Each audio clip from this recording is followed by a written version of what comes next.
ओवैसी की सियासी ताकत क्या है। मैं आपको यह भी बताऊं कि क्यों असदुद्दीन ओवैसी उत्तर प्रदेश पर निगाह जमाए हुए हैं। मुस्लिम वोटर्स के बीच अच्छी पहचान है। मैं ये कह रहा हूं पहचान, शब्दों को गौर कीजिए कि वो जाना माना चेहरा है मुस्लिम वोटर्स के लिए।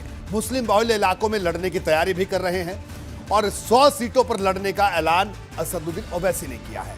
पंचायत चुनाव लड़कर जमीन मजबूत करने की कोशिश भी की। ये कोशिश कितनी कामयाब हुई इसका अंदाजा भी विधानसभा चुनाव में भी लगेगा। अखिलेश भले ही ओवैसी के खिलाफ कुछ ज्यादा नहीं बोलते हैं, लेकिन ओवैसी के हर दांव की काट उनके पास नजर आ रही है।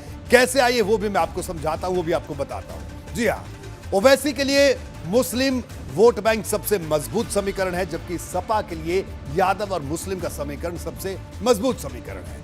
ओवैसी की पार्टी सीधे तौर पर सपा पर हमले करती है, लेकिन अखिलेश यादव ओवैसी को ज्यादा भाव नहीं दे रहे हैं। अभी तक वो सीधे सीधे हमले सिर्फ बीजेपी पर कर रहे हैं। ओवैसी की दावेदारी मुस्लिम वोटर्स पर है, जबकि सपा भी मुस्लिमों को रिझाने में जुटी है।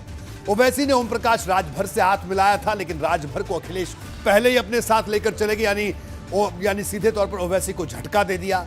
इसके अलावा ओवैसी की पार्टी लगातार शिवपाल यादव के संपर्क में है, लेकिन शिवपाल सपा में शर्तों के साथ सपा में विलय के लिए तैयार हो गए हैं और आने वाले दिनों में इसका औपचारिक ऐलान भी हो सकता है। ओवैसी लगातार मुजफ्फरनगर और कैराना में पलायन के लिए अखिलेश को जिम्मेदार ठहरा रहे हैं, लेकिन ओवैसी को सपा भाजपा की बी टीम कहकर हमला करती है। तो ये हम अंतर दिखा रहे हैं दोनों में कि कौन किस पर भारी है।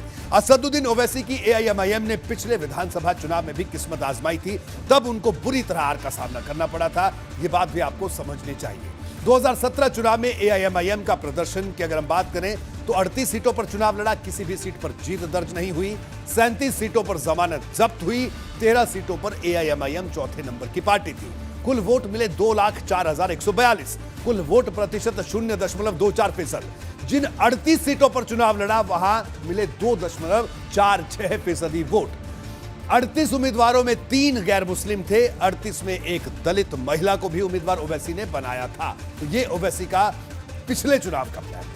पश्चिमी यूपी में मुस्लिम वोटर्स क्यों अहम है, इसका असर 2017 में तब दिखा था जब भाजपा की प्रचंड लहर चल रही थी। इसको भी आप समझिए। 2017 में मुस्लिम वोटर्स के असर की अगर बात करें तो शहरी के साथ ग्रामीण इलाकों में प्रभाव रखते हैं। सपा बसपा कांग्रेस में बटा मुस्लिम वोटर। मुरादाबाद की 6 सीटों में से 4 समाजवादी पार्टी ने जीती। आप इस बात को गौर करिए, 6 सीटों में से 4 सीटें सपा ने जीती, जबकि बीजेपी की प्रचंड लहर थी। रामपुर की 5 सीटों में से 3 सीटें सपा ने जीती। ये तमाम मुस्लिम बहुल इलाके हैं, जबकि प्रचंड बीजेपी की लहर थी 2017 में। संभल की 4 में से 2 सीट पर भाजपा जीती।